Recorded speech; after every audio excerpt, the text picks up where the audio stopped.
Gracias. Espero que ya después del lunch, un cafecito, y estemos ahí un poco activados para continuar. En este espacio, junto con Pablito, que tenemos el honor de tener este espacio para compartirles un poco sobre algunos aprendizajes. Y estos aprendizajes van sobre DevSecOps, que es justo la última pregunta que le hicieron a Pablo sobre qué es este tema de DevOps, y también orientado a cómo disminuir esas vulnerabilidades que tenemos en nuestros ambientes productivos, específicamente en entornos con Kubernetes.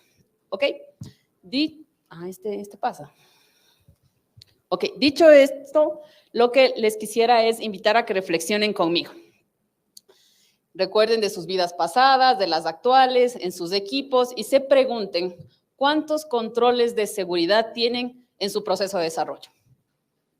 Pueden pensar que hay algunos, quizá chequeamos las dependencias, quizás otros estamos chequeando el código y no necesariamente me refiero a smells de tipo de código o calidad, estamos chequeando las licencias del software que estamos utilizando o no. Entonces ahí intenten reflexionar en sus vidas pasadas o en actual.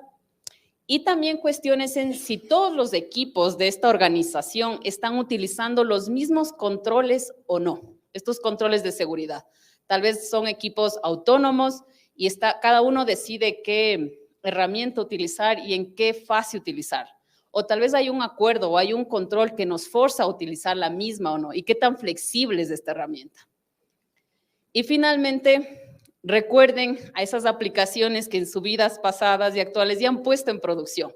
Ellas ya están ahí operando y si tal vez no estamos dando actualizaciones constantes, ni siquiera quizá o únicamente corrigiendo bugs, a esas aplicaciones en producción las estamos igual continuamente monitoreando sobre temas de seguridad. Estamos igual chequeando si esas dependencias que pusimos empaquetadas de un artefacto hace un año aún tienen o pudieron haber aparecido nuevas vulnerabilidades. ¿Cómo va el tema de licencias? Antes, quizás hace un año, tal vez tenía todo sentido, pero ahora no. En base yo veo un poco desfasado eso. Sí, gracias, Pablito. En base a estas preguntas y reflexiones, les queremos invitar a que nos acompañen en esta pequeña agenda para hablar de DevSecOps y enfocarnos en la parte de SEC, de seguridad, contarles ese desafío que es mantener la seguridad en producción en Kubernetes y las posibles soluciones que tenemos y estrategias para eso. Ok, entonces como en la mañana Joana y luego Pablo nos hablaron de DevOps y de todo este proceso y cambio que ha habido durante el tiempo, DevOps, yo creo que puedo levantar pasiones si es que digo que es una cultura o una metodología o un mindset, pero indiferentemente de cómo lo quieran llamar, a lo que nos invita es que unamos a estos dos grupos, a estos dos mundos, de las personas que desarrollan y de las personas que se encargan de hacer la operación, y que juntas hagan todo ese ciclo, ambos ciclos unidos. DevSecOps es esa suma de DevOps más seguridad. Entonces, la idea es que agreguemos a nuestro equipo ese expertise de las personas de seguridad o esa área de seguridad. Pero es muy difícil, ya que si es una área, resulta que los expertos son muy pocos y no pueden estar en todos los equipos. Pero si no es posible incluirlos a ellos como expertos, podemos agregar en nuestro proceso herramientas y prácticas que nos ayuden en temas de seguridad. ¿Y cuál es la ventaja de tal vez agregar la parte de SEC a DevOps? Se preguntarán. Pues la gran ventaja es que nos puede ahorrar el gran bochorno de tener una vulnerabilidad en producción y de que la reputación de la organización se vea afectada. Igual nos podemos ganar platita ahorrándonos en el corre-corre de corregir estas vulnerabilidades o gaps de seguridad de producción. Y algo súper importante, y quizá con la perspectiva de developer como soy, es que nos ayuda a remover esa fricción entre un departamento de seguridad y el equipo de desarrollo. En mi universidad, por ejemplo, hace años atrás, seguridad no es un tema básico y no es que uno sigue un curso y ya lo sabe. Así que es muy difícil arreglar una vulnerabilidad de seguridad y es muy difícil también que la persona experta tenga el contexto de dónde está esta vulnerabilidad y cómo se puede atacar. Entonces, son esos los múltiples wins, ganancias de tener DevSecOps.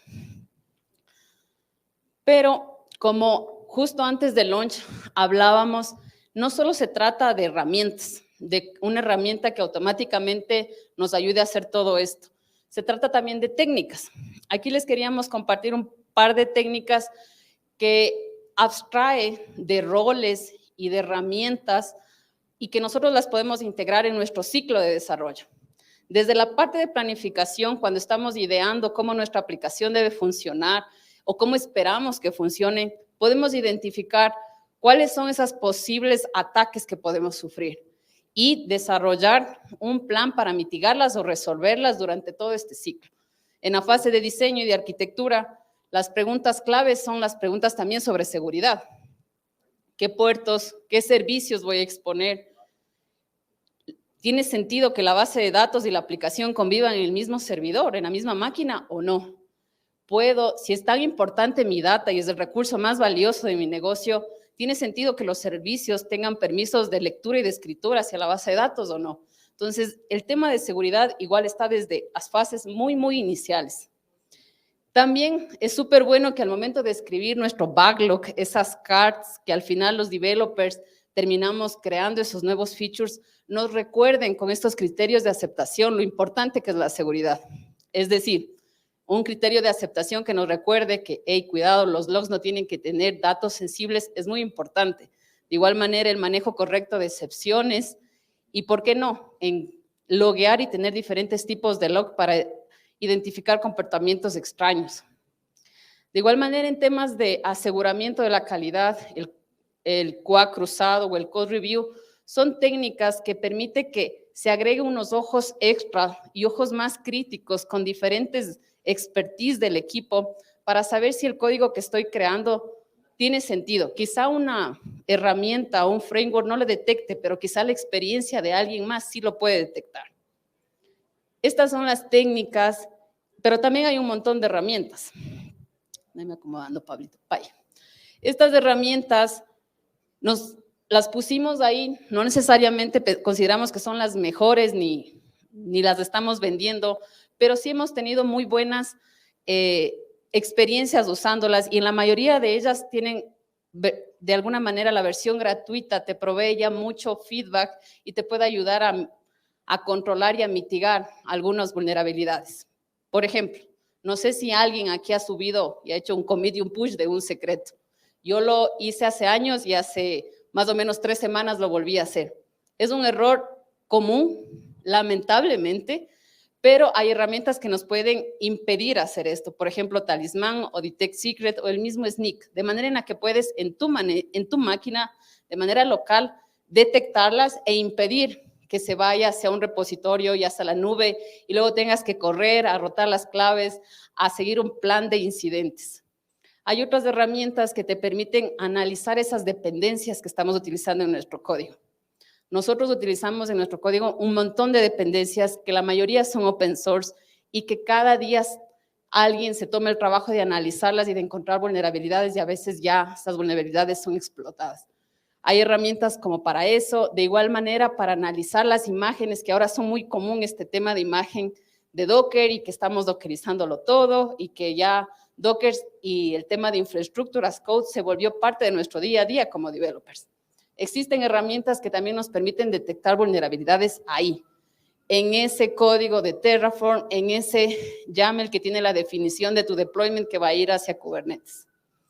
Y en la parte de testing, igual hay herramientas que te permiten desestabilizar completamente tu ambiente, quizá el más parecido que tengas a producción, para saber si tu aplicación tiene el comportamiento que tú esperas cuando eso pase en la vida misma, en la vida real, que seguramente puede pasar. Esto lo puedes utilizar en tu máquina local, como también lo puedes automatizar en un pipeline en el que tú decidas, ya que tienen estas herramientas CLIs o tienen APIs disponibles en las que puedes integrar y consumir. Eso, lo que revisamos era en la parte de desarrollo, ¿cierto? Pero ¿y qué pasa ahora en la parte de operación? DevSecOps también nos invita a que tengamos lo mínimo necesario. Lo mínimo necesario me atrevería a decir que es el logging, que loguemos, que no haya data sensible, que generemos alertas cuando identificamos comportamientos extraños y que eso haga un trigger hacia un equipo para que tome acciones. Y los dashboards, que nos den esa visibilidad. Y no estoy hablando solamente de que si la app está arriba, cuántos requests tenemos, sino que comencemos a visibilizar ciertos comportamientos no esperados. Pero quizá tener logs, alertitas, no es suficiente para asegurarnos que en un momento de operación ya de la aplicación en producción, en un ambiente ya organizacional, es suficiente para decir que estamos cubiertos en temas de seguridad. No es suficiente. Entonces, ahora Pablito nos va a contar cuál es el desafío del lado de operación y organización. Debido a requerimientos legales de seguridad y de negocio, es muy probable que las validaciones y los controles que Verónica mencionó en esta etapa del ciclo de desarrollo no sean suficientes. Y lo que realmente estemos buscando sea cierta gobernanza sobre el control de seguridad de nuestras aplicaciones y todos nuestros equipos en la organización. Seguramente están imaginando que esto no es un desafío o un problema trivial. Podemos tener muchísimos equipos operando en muchísimos dominios distintos, muchísimos contextos, y podemos tener también distintos niveles de madurez en cuestiones de DevOps y de seguridad en la organización. Y este es uno de los desafíos que muchísimas organizaciones se enfrentan todos los días y tenemos que tratar de encontrar una solución para ello. Están preguntando cómo podemos abarcar un problema como este, un desafío como este, y qué tipo de gobernanza podríamos estar buscando dentro de nuestra organización. Algo que podríamos estar buscando dentro de la organización es gobernanza al momento del despliegue de nuestras aplicaciones. Y en cuanto a ejemplos de qué tipo de validaciones podemos tener o qué tipo de controles, algo muy común que organizaciones hacen es validar la imagen y el origen de la imagen de las aplicaciones que están deployando. Entonces podemos decir que no queremos desplegar una aplicación pública, por ejemplo. Pero también es muy probable que queramos usar pruebas de seguridad y los resultados de las mismas para tomar decisiones y controlar el despliegue de nuestras aplicaciones. Y justamente ese es el enfoque de nuestra charla el día de hoy. Ese tipo de pruebas puede incluir pruebas de estáticas de código, pruebas de librerías de terceros y de licencias open source. Librerías de terceros y vulnerabilidades en librerías de terceros es una de las fuentes más grandes de vulnerabilidades hoy en día. Podemos también enfocarnos en contenedores e imágenes, en infraestructura como código igualmente. Podemos también decidir validar las configuraciones de nuestras aplicaciones. Quizás solo queremos restringir y tener ciertos protocolos como HTTPS siendo usados. Y finalmente podemos también decidir que queremos controlar la calidad de nuestro código de esta manera. Cuando nos ponemos a pensar en una estrategia que nos permita abarcar este problema, el tipo de cosas que estamos buscando no solo implica asegurar nuestra aplicación y no crear o tener poca fricción para los desarrolladores, pero también para el negocio, sino también guiar la adopción de herramientas y de buenas prácticas dentro de nuestros equipos. Creemos que es súper importante que nuestras plataformas tengan embebidos en ellas estos controles y estas validaciones que estamos pidiendo que nuestros equipos y nuestros desarrolladores usen.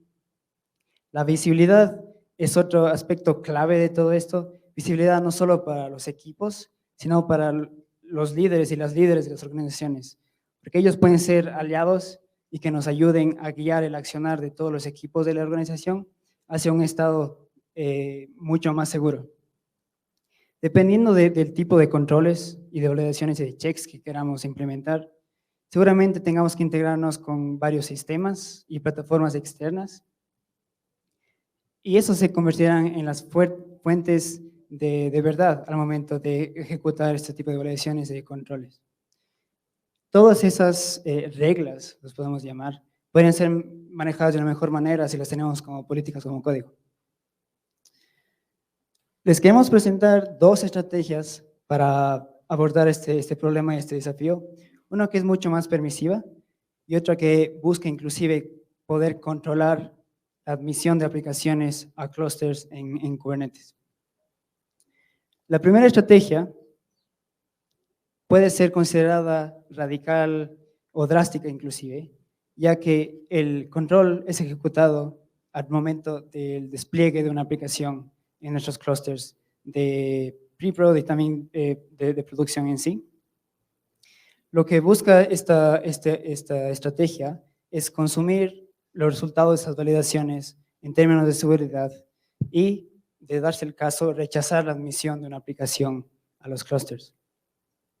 Obviamente esto nos ayuda y tal vez nos asegura de que ninguna vulnerabilidad sea llevada a producción, pero dependiendo de la naturaleza de la aplicación, esto puede ser muy riesgoso para el negocio y también requiere una acción inmediata de los equipos que mantienen estas aplicaciones para que puedan resolver el problema y mitigar los riesgos.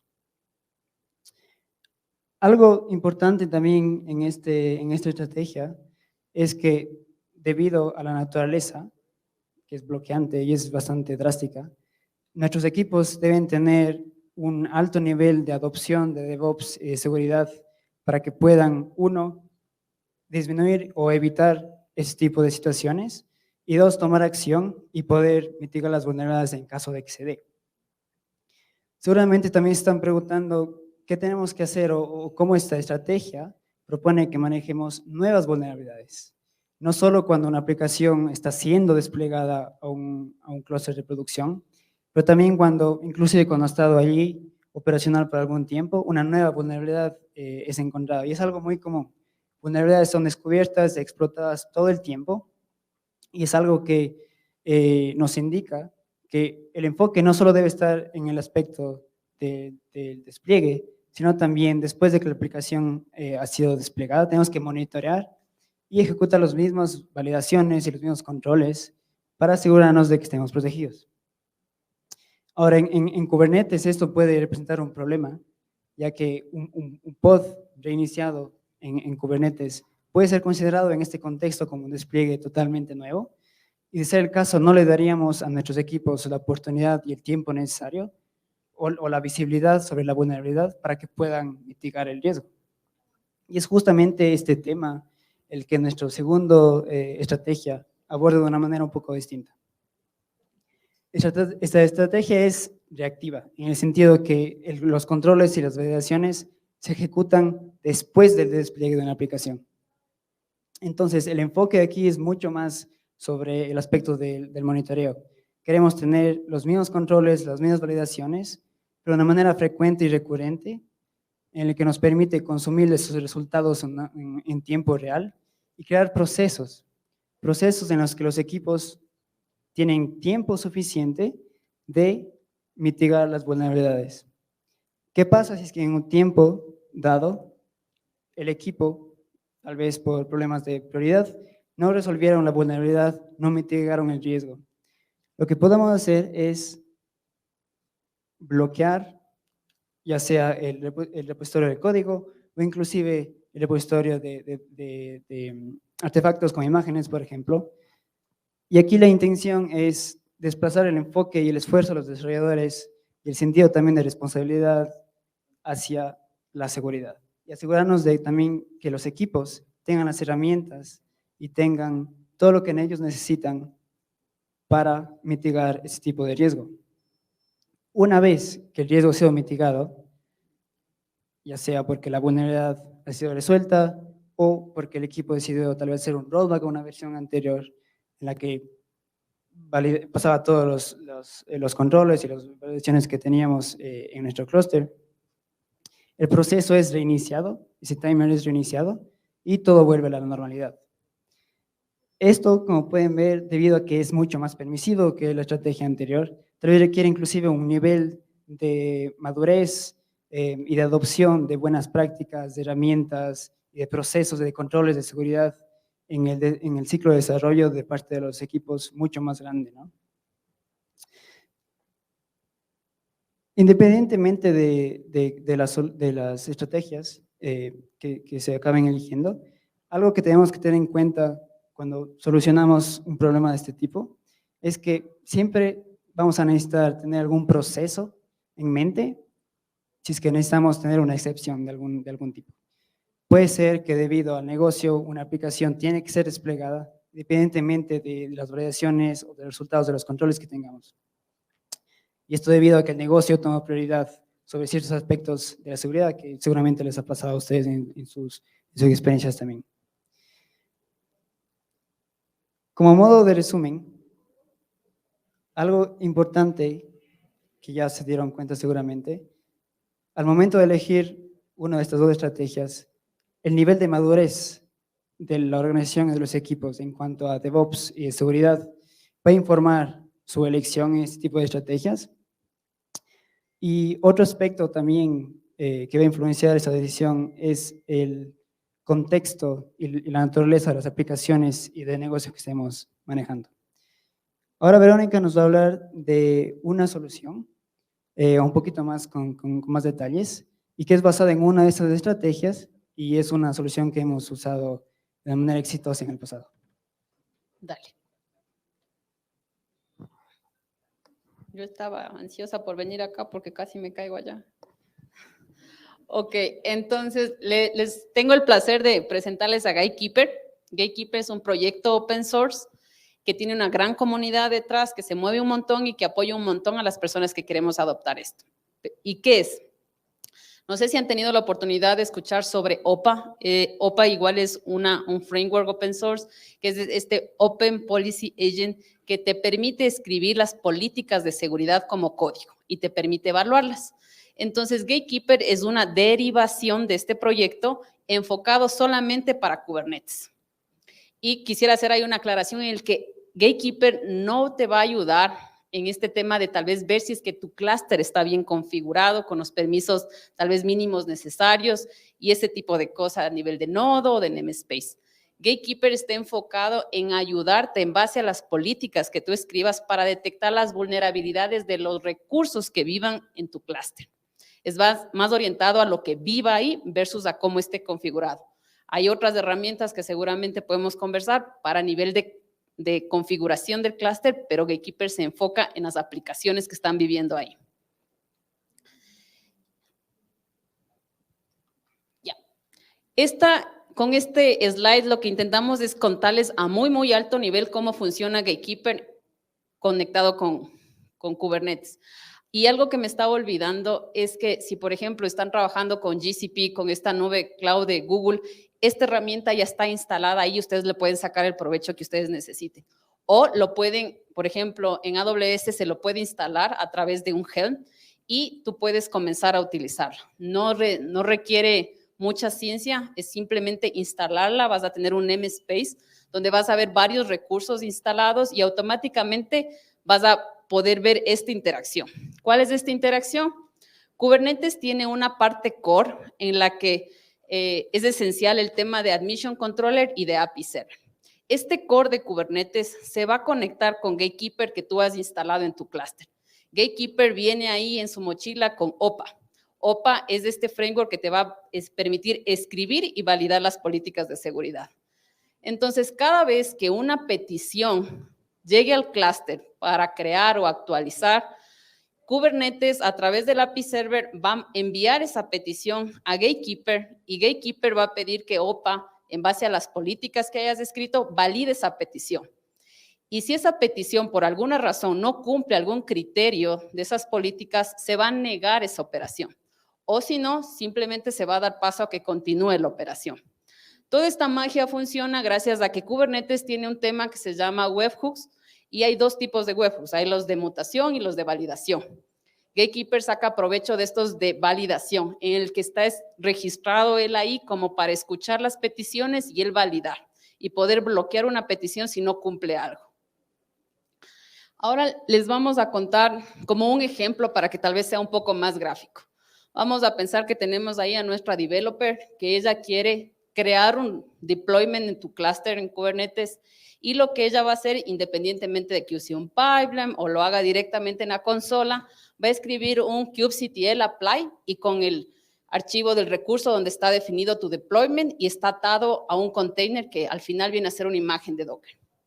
Cuando esta operación llega a Kubernetes, Kubernetes traspasa esa request a Gatekeeper y con las políticas y OPA se valida, todo está en verde, no incumple esta imagen de Docker con ninguna política que hayas escrito y regresa hacia API Server con un green, con un verde manito arriba y se puede realizar el despliegue y se crea el recurso que nuestra developer haya querido crear.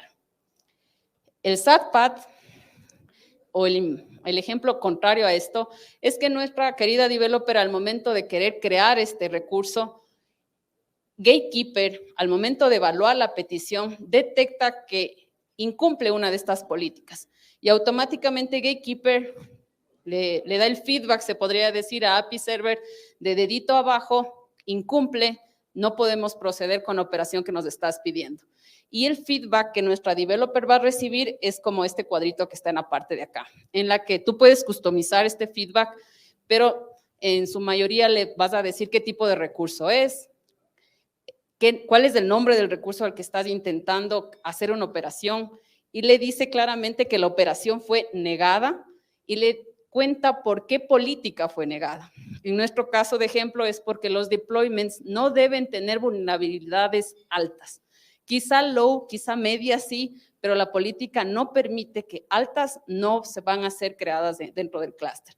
Y también puedes llegar a nivel de detalle en que le puedes contar de qué dependencia específica estamos hablando de la vulnerabilidad alta. En este caso de ejemplo, OpenSSL, y también te puede contar el CVE. Tú puedes agregar el detalle que tú quisieras. Entonces, de esta forma, nuestra developer sabe que la está cagando y que tiene que arreglar la imagen o tiene que buscar ayuda para volver a intentarlo, ya sea en el pipeline o directamente desde la consola. ¿Cuáles son esas ventajas de Gatekeeper? Podemos ver que hay varias y queríamos como hacer énfasis en una que hemos estado hablando continuamente, que es este tema de políticas. Desde hace años atrás seguramente escucharon, hay un movimiento de Infrastructure as Code, que ahora es muy fuerte y es parte ya del día a día de los equipos de desarrollo. Pues también hay el tema de Security as Code, y es un movimiento que igual está creciendo un montón y Gatekeeper apoya un montón en eso. Y nos permite tener la seguridad como código. Y eso lo podemos hacer gracias a un lenguaje que se llama Rigo. Estas políticas como código, se utiliza este lenguaje Rigo, puedes escribirlas y desde ahí ya puedes tomar ventaja de todo lo que puedes hacer con código. Es decir, hacer pruebas sobre ese código, versionar ese código para que veas cómo ha evolucionado esas políticas sobre el tiempo. Puedes meterle en un pipeline para tener continuous integration, puedes moverlos a ambientes superiores como lo harías como cualquier otro artefacto. Al estar Gatekeeper enfocado a una solución hacia Kubernetes, nos trae estos dos nuevos recursos que se llaman Constraint y Constraint Templates, que son dos nuevos recursos que van a estar a tu disposición en el clúster. Y la combinación de estos dos te permite escribir la lógica de la política de seguridad y te permite decir hacia quién va dirigido. Puede escribir políticas dirigidas solamente a cron jobs, a deployments, quizá un específico namespace, o puede excluir namespace inclusive.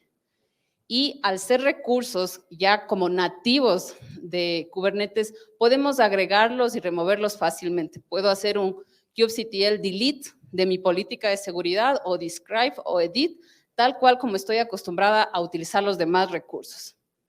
Puedes personalizarlos, podemos estar en una etapa muy temprana y hacer y escribir políticas de seguridad súper como puntuales, ¿no? Voy a limitar desde dónde tienen que venir mis imágenes y no voy a permitir que se desplieguen desde otro repositorio. O ya puedes hacer ciertos controles más exhaustivos, es decir, si es que mi deployment no tiene límite de, no sé, en temas de CPU y de memoria, no voy a permitir el despliegue. Ya ahí tú eres quien decide qué nivel de detalle o no. Tiene capacidad para conectarte con fuentes externas. Como nos decía Pablo, la fuente de verdad de seguridad quizá está fuera de Kubernetes. Está en un Sonar, está en un Snyk, está en un ECR si estás utilizando AWS, porque ECR te puede validar si es que tus imágenes tienen vulnerabilidades y a través de un API te conectas y tienes ese resultado. Entonces, puedes conectarte a diferentes fuentes. Y también lo interesante es que estas políticas pueden ser configuradas no necesariamente para bloquear, para esta estrategia que nos contaba Pablo que puede ser agresiva, ¿no? Bloquear. Puede también ser configurada para que estén desplegadas en tu clúster, pero no bloqueando, solamente escuchando y auditando, de manera en la que sin bloquear a nadie, tú luego puedas tener un reporte y puedas tener visibilidad de qué recursos y qué políticas tienes. Eso lo llamamos auditoría y métricas en las que puedes tener, este dashboard es muy sencillo, pero ya ahí la imaginación es el límite, ¿no?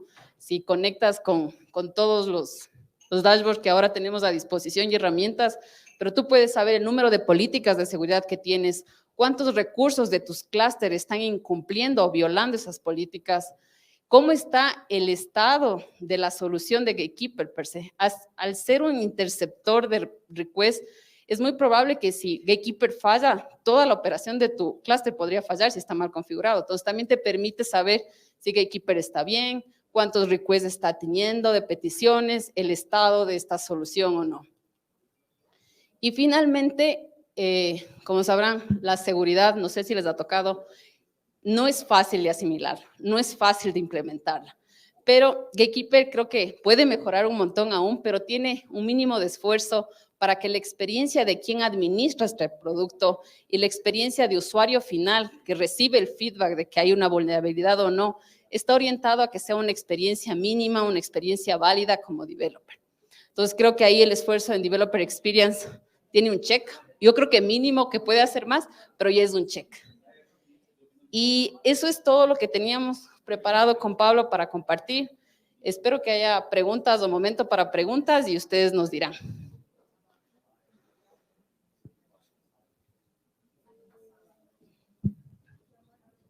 Bueno, muchísimas gracias por la excelente charla. Así que, audiencia, no sé si tienen alguna pregunta o comentario para los ponentes.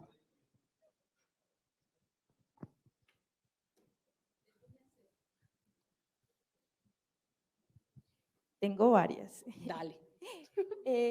Espérenme que tengo la lista. ¿En qué industrias, no sé si lo comentaron, en qué industrias pues compartirían Gatekeeper? ¿Puedo tomar esa yo? Sí. Ya, creo que es variadísimo, ¿no? Porque puedes tener una industria en la que, no sé, se puede dedicar a vender X cosa, pero la seguridad siempre va a ser igual importante.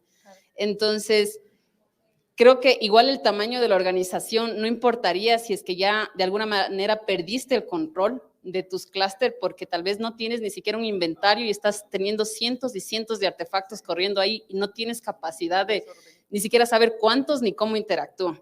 Entonces, creo que la industria no viene a ser una condicional, sino que cuando te sientas enfrentando que ya de alguna manera necesitas tener gobernanza sobre eso. Súper, gracias. Y la otra sería, aparte de Kubernetes, ¿se puede aplicar en otras aplicaciones? Docker, Swarm. Sí, Gatekeeper está orientado para Kubernetes, pero OPA está orientado como para que lo utilices en otras cosas, por ejemplo, para tus pipelines, para tener esta validación de que no todo mundo venga y le pueda dar clic en el botón para desplegar a producción. En Kafka también, ¿quién tiene acceso a estos tópicos o a una base de datos? Entonces, OPA sí está abierta para full cosas, Gatekeeper puntualmente para Kubernetes. Gracias. Muchas gracias.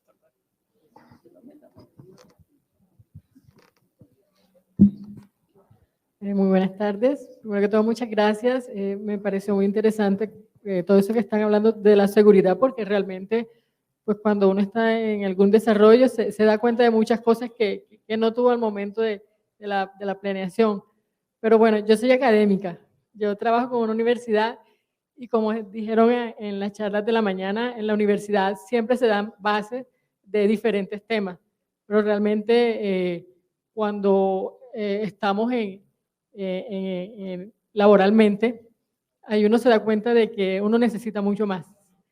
Mi pregunta va encaminada a saber, pues desde la academia, bueno, ya vi que le respondiste a la chica que la otra te podía servir para diferentes, pero desde la academia me gustaría saber cómo se podía incluir todas estas herramientas para que los chicos, cuando estén haciendo sus aplicaciones, sus desarrollos, tengan en cuenta todo esto y no se lancen al mundo laboral o al mercado encontrándose siempre con todas estas situaciones y muchas veces les toca comenzar de cero, aprender muchas cosas en las diferentes empresas donde terminan ubicándose. Muchas gracias. Gracias por la pregunta. Yo creo que aquí lo más importante es tratar de integrar o de llevar DevOps o DevSecOps hacia la academia. Creo que, bueno, muchísimos de ustedes que han estado en la universidad podrán recordar los temas que han aprendido ahí y lo diferente que es ya en el mundo laboral. Yo creo que en cuanto a implementaciones o a herramientas, no creo que haya mucha diferencia. Creo que es simplemente impartir el conocimiento, influenciar a los estudiantes y a los nuevos profesionales y simplemente recalcar la importancia de esto ya en un mundo laboral o en un mundo ya más real. Pero es plantar la semilla de la importancia de eso, creo yo, que sería clave para que cuando vayan ya a un mundo laboral, simplemente es algo que está presente en su mente y lo pueden implementar desde el inicio. Yo quisiera sumar algo tal vez ahí, y es que ahora, por ejemplo, mi hermana menor está en la universidad y es súper interesante porque ella le hacen, cuando escribe un ensayo o algo, le hacen un check para saber si es que lo copió, si es que hay un plagio, ¿cierto? Entonces sería súper interesante si es que tienen la oportunidad y están en la docencia, hacer estos checks de seguridad. No sé, se descargan el código que ha hecho el estudiante, pueden hacer un check mínimo de dependencias rápidamente y dar el feedback, ¿no? De esa manera también le invitas a la persona, así como en el plagio, a que no copie, sino que comience a hacer esos controles del lado del estudiante. Quizá viendo eso desde los profesores en la academia, comienza a ser un poco más natural en los estudiantes, y de ahí sumado a todo lo que dijo Pablo. Muchas gracias. Bueno, muchísimas gracias a Pablo y a Verónica por la excelente charla. Realmente la seguridad es